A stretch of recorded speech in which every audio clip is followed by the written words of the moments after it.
इसीलिए हजरत उस्मान गनी रज़ी अल्लाह ताला अन्हु जब किसी कब्र को देखते थे ज़ारो कतार रोने लगते थे, आंखों से आंसू जारी हो जाते थे।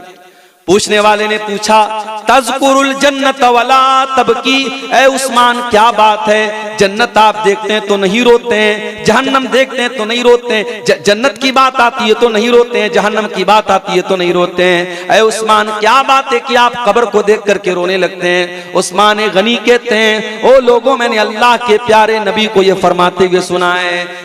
आपने फरमाया, इन्नल कब्र अव्वलु मंजिलिन मिन मनाजिलिल आखिरा, ये कब्र आखिरत की पहली मंजिल है। जिसने इस मंजिल को पार कर लिया उसके लिए आगे की मंजिलें आसान है। तैयारी करना है मेरे प्यारे साथियों, उस कब्र की तैयारी को। दुनिया की तैयारी तो हो ही जाएगी। दुनिया में अगर कुछ कमी भी रह गई, दुनिया में अगर अच्छा मकान नहीं बन पाया, दुनिया में बच्चे बहुत ऐशो आराम से नहीं रह पाए, इंशाअल्लाह अगर आपने आखिरत की तैयारी अच्छी की है तो दुनिया की नेमतों से कहीं ज्यादा बेहतर नेमतें हमें आखिरत में मिलेंगी। अपने प्यारे नबी की जिंदगी देखो मेरे प्यारे साथियों। हमारे प्यारे नबी ने दुनिया के ऐशो आराम को कभी अपनाने की कोशिश नहीं की। ऐसे भी हालात आए कि पेट पे पत्थर बांधना पड़ा। गज़वे खंदक के मौके पर अल्लाह के नबी के पास एक सहाबी आते हैं, अय अल्लाह के नबी, कई दिन से भूखा हूं, अपना पेट खोल करके दिखा देते हैं। अल्लाह के नबी, मैंने पेट पर पत्थर बांधा हुआ अपनी बॉडी को खड़ा करने के लिए। अय अल्लाह के नबी, कई दिन से खाना नहीं खाया है। अल्लाह के प्यारे नबी ने अपना पेट खोल के दिखा दिया, ऐ मेरे सहाबी, देख मेरे पेट पे दो दो पत्थर बंधे हुए हैं, तू तो एक पत्थर बांधे हुए, देख तेरे नबी ने दो दो पत्थर बांधे, आपने पेट पे पत्थर भी बांधे, आपके घर में 2-2 महीने तक चूल्हा भी नहीं जला। ऐसा भी वक्त आया, अम्मा आयशा फरमाती है, 2-2 महीना गुजर जाता था, मुहम्मदुर रसूलुल्लाह के घर में चूल्हा नहीं जलता था। पूछने वाले ने पूछा कि अम्मा आयशा, फिर आप लोगों की गुजर बसर कैसे होती थी? फरमाया कि हम खजूर खा करके और पानी पी करके गुजारा कर लिया करते थे। मोहम्मद अकरम के घर में 2-2 महीने तक चूल्हा नहीं जलता था। मेरे साथ इतनी तंगी की जिंदगी भी आपने गुजारी, लेकिन हां, ऐशो आराम हासिल करना चाहते तो कर सकते थे, मगर आपने दुनिया से दिल नहीं लगाया। जगा जी लगाने की दुनिया नहीं है, ये इबरत की जा है, तमाशा नहीं है। शायर कहता है, ये दुनिया दिल लगाने की जगह नहीं है, ये इबरत की जगह है, ये तमाशा नहीं है। ये दुनिया बता रही है, दुनिया की तारीख बता रही है। कारून जैसा दौलतमंद आया और अपने खजाने के साथ जमीन में धसा दिया गया। फिरौन जैसा बादशाह आया, पानी में डुबा दिया गया। अबू जहल जैसा जालिम आया, बच्चों के हाथों कत्ल कर दिया गया।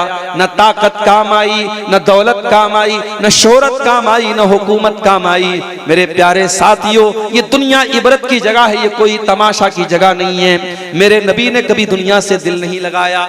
एक मर्तबा ऐसा हुआ, आप एक चटाई पर लेटा करते थे और चटाई का निशान आपकी पीठ पे पड़ जाता है। अल्लाह के प्यारे नबी की नजर, अल्लाह के नबी के सहाबा की नजर पड़ जाती है, हमारे नबी की पीठ पर चटाई के निशान है। सहाबा कहते हैं, अल्लाह के नबी, लवित्तखज़ना लकवितान, अल्लाह के नबी आप हमें इजाजत दे दें, हम आपके लिए आरामदेह बिस्तर का इंतजाम कर दें, हम आपके लिए गद्दे का इंतजाम कर दें। अल्लाह के प्यारे नबी फरमाते हैं कि ऐ मेरे सहाबा, माली व माली दुनिया, ऐ मेरे सहाबा, मैं दुनिया की नेमतों को और दुनिया के ऐशो आराम को लेकर के क्या करूंगा? मैं जिस हाल में हूं मुझे उसी हाल में छोड़ दो। ऐ मेरे सहाबा, मा अना इल्ला कराकिबिन इस्तज़ल्ला तहता शजरतिन सुम्मा राहा फतरकहा, ऐ मेरे सहाबा, मैं तो उस मुसाफिर की तरह हूं जो किसी पेड़ के नीचे आराम कर रहा है। दुनिया में समझो मैं आराम कर रहा हूं, जब मेरा टाइम पूरा हो जाएगा, मेरी वफात का टाइम आ जाएगा, मैं अपनी मंजिल की तरफ चला जाऊंगा। पेड़ के नीचे मुसाफिर आराम करता है, वो उसका ठिकाना नहीं है, वो उसकी मंजिल नहीं है, वो आराम करने के बाद अपनी मंजिल की तरफ चला जाता है। ओ लोगों, दुनिया मेरे लिए वक्ती आराम गाह है, दुनिया मेरे लिए ठिकाना नहीं है। इसलिए अल्लाह के नबी ने और सहाबा ने आखिरत को तरजीह दी है मेरे प्यारे साथ।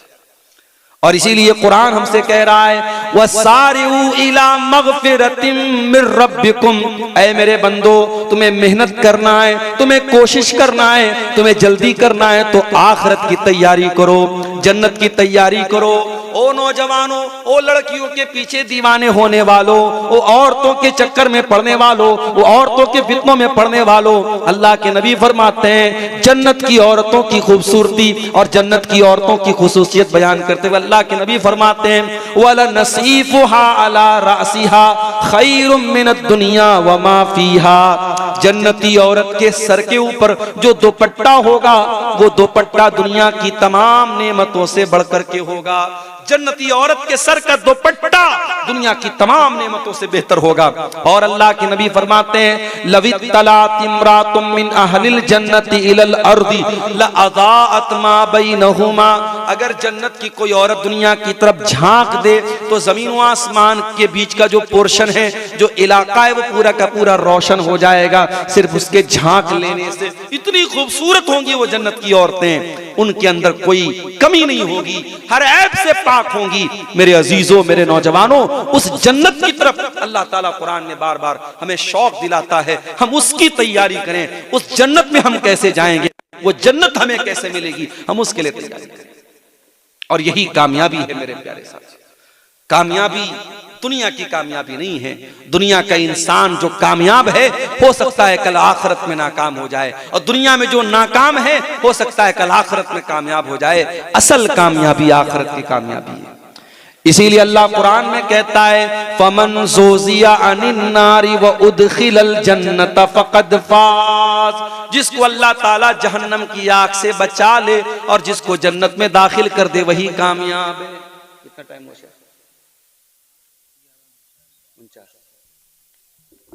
जिसको अल्लाह ताला जहन्नम की आग से बचा ले और में दाखिल कर दे वही कामयाब है। वमल हयातुद दुनिया इल्ला मताउल गुरूर, और जिस दुनिया के चक्कर में तुम आखिरत को भूल के बैठे हो मेरे बंदो, वो दुनिया तो धोखेबाज है, वो तुमको धोखा दे देगी।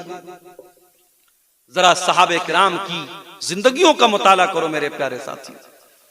अबू बकर सिद्दीक का आखिरी टाइम है, इंतकाल का टाइम है। आपकी बेटी अम्मा आयशा रज़ी अल्लाह ताला अन्हा अपने बाप से मिलने के लिए आई है। मालूम है बाप बहुत बीमार है, आखिरी अय्याम चल रहे हैं।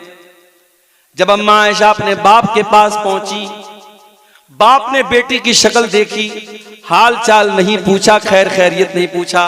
बाप ने पहला सवाल क्या किया, फी कम सौबिन कुफ़िन नबी सल्लल्लाहु अलैहि वसल्लम, ऐ मेरी बच्ची ये बता जब अल्लाह के नबी का इंतकाल हुआ था आपके कफन में कितने कपड़े थे।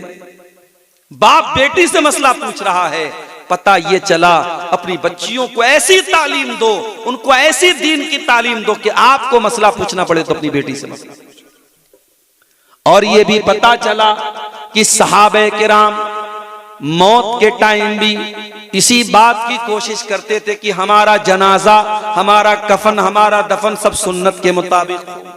बहुत सारी बिदात और खुराफात आज मैयत के ताल्लुक से और जनाजे के ताल्लुक से हमारे समाज में बहुत सारे इलाकों में देखा गया कि साहब मरने के बाद क्या हो रहा है, पूरी पूरी दावत हो रही है।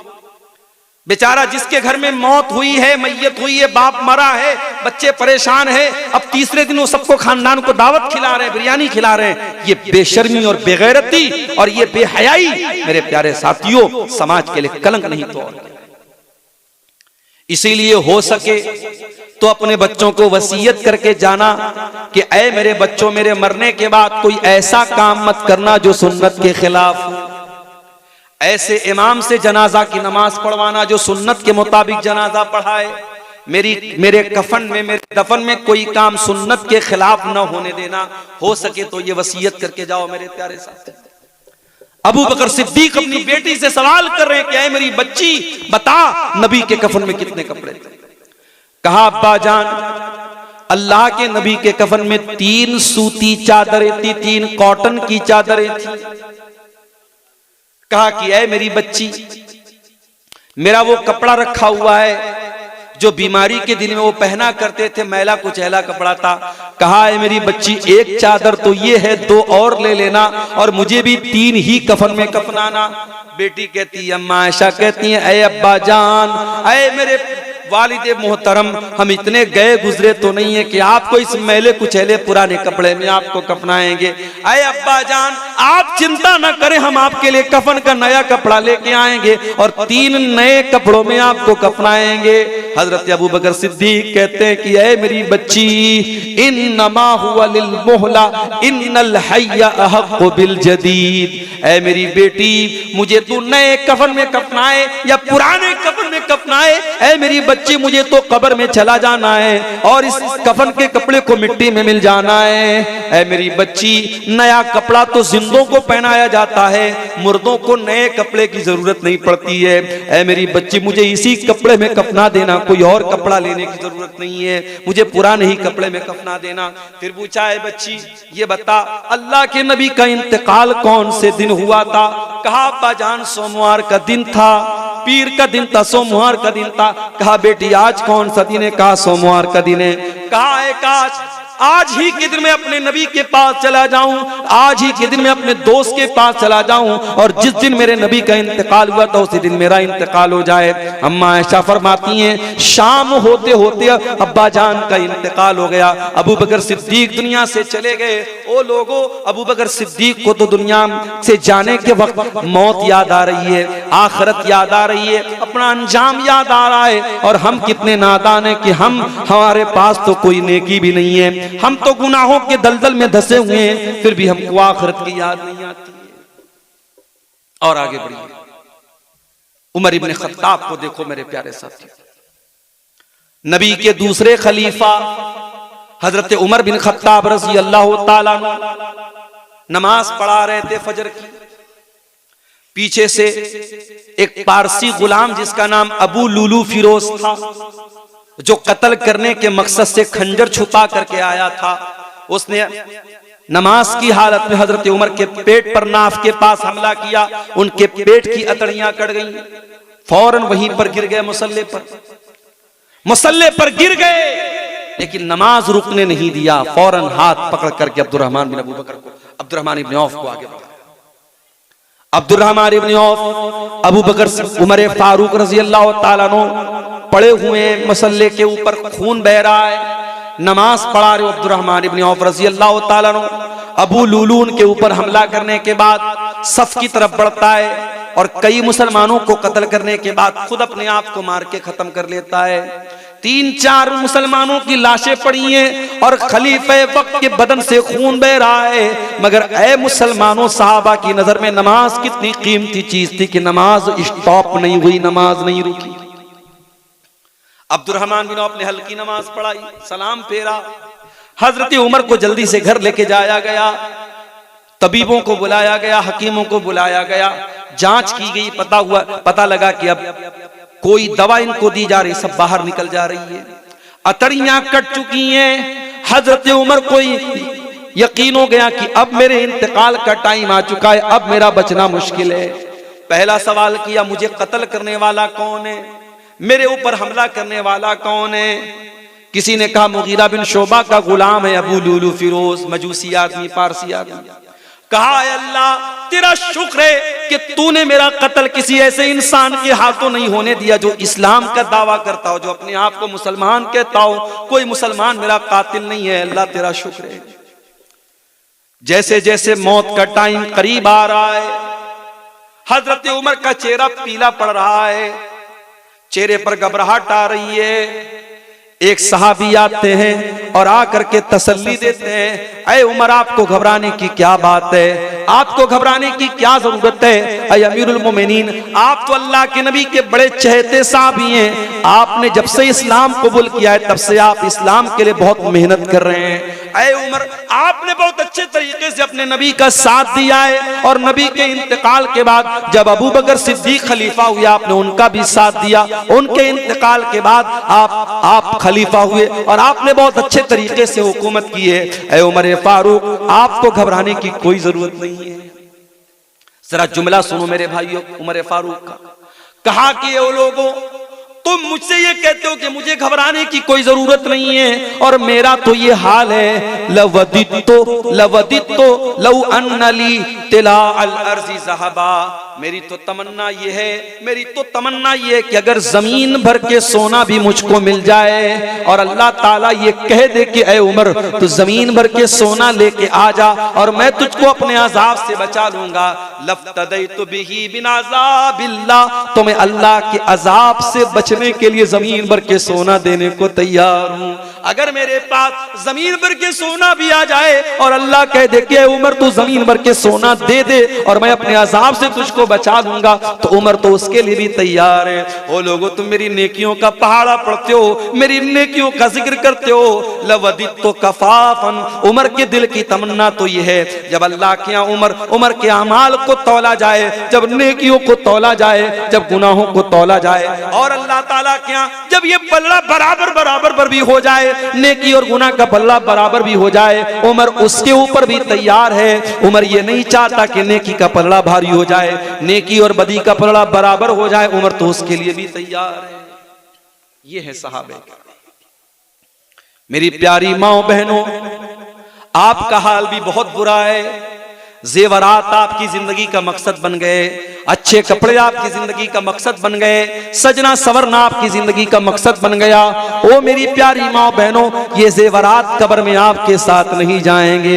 हमने बहुत सारे मरने वाली औरतों को देखा है, बहुत शौक था कंगन पहना करती थी, बहुत शौक था कानों में ईयर रिंग पहना करती थी, बहुत शौक था अपनी नाक में नाक की नथिया पहना करती थी, मर गई, इंतकाल हो गया, कंगन भी उतार लिया गया, कान के ईयर रिंग को भी उतार लिया गया, नाक की नथिया को भी उतार लिया गया। ये सोने के जेवरात मेरी प्यारी माओ कब्र में आपके साथ नहीं जाएंगे।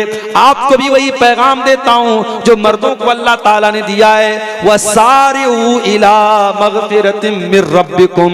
मेरी प्यारी माओ बहनों, ये चंद दिन की जिंदगी है, नहीं मालूम कितने दिन हमारी जिंदगी रहेगी। ये जितने अय्याम मिले हैं जिंदगी के, जितने दिन मिले हैं जिंदगी के, इस जिंदगी को गनीमत समझो और अल्लाह को राजी कर लो। अल्लाह की मग़फ़िरत को पाने के लिए मेहनत करो, अल्लाह की जन्नत को पाने के लिए मेहनत करो। एक आखिरी वाकया सुना के बाद खत्म कर रहा हूं। अल्लाह के नबी की ज़ौजे मोहतरमा और हम सब की प्यारी माँ अम्मा आयशा रज़ी अल्लाह ताला अन्हा चाश्त की नमाज पढ़ रही थी।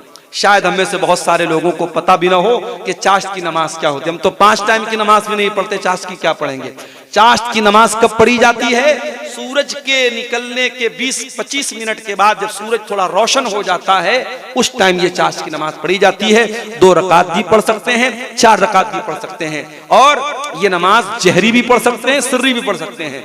हजरत आयशा रज़ी अल्लाह ताला अन्हा चाश्त की नमाज पढ़ रही थी।